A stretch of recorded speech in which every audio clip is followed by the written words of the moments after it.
Well, we have a long history of design exhibitions, and through the support of an affiliated group of design professionals who helps us raise money for exhibitions and acquisitions in the field, we've been honoring designers annually since 1985, and it's a very heroic list. We have, let's see, Michael Graves, Richard Meyer, Florence Knoll. We got her out of retirement at the age of 89, and she did an amazing installation of her work. We've Gaetano Pesce, Michael Graves, Alberto Alessi, Marcel Wonders, et cetera, et cetera. So in a way, Zaha was a natural succession in this history, in this long series of design exhibitions.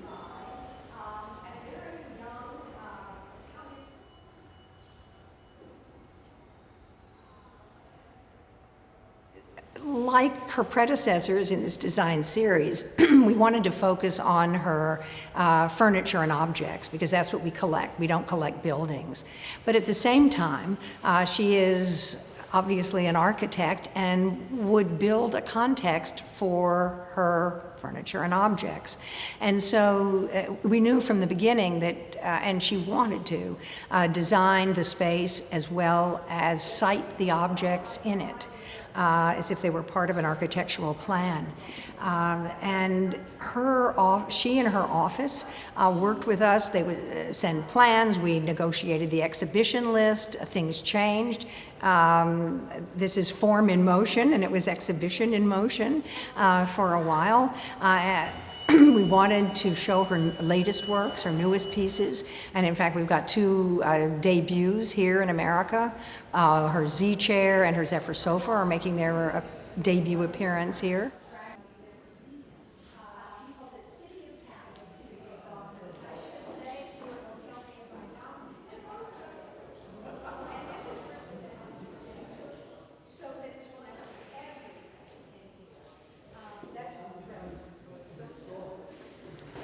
Well, I think Zaha has proved that, and has moved the parameters, has changed the parameters of what can be made or what can be built. Her designs, as either buildings or objects, are always innovative, radically innovative. They're designed according to these very complex geometries. They don't often look like functional objects, and they are, although at the same time they're more or less functional sculptures. And they're two ends of her design work. One, she has a more commercial, popular work, such as her shoes for Melissa and Lacoste, her products for Alessi. It can be bought all over the country. And then her more artful pieces are shown at art fairs like Miami Basel or Frieze in London.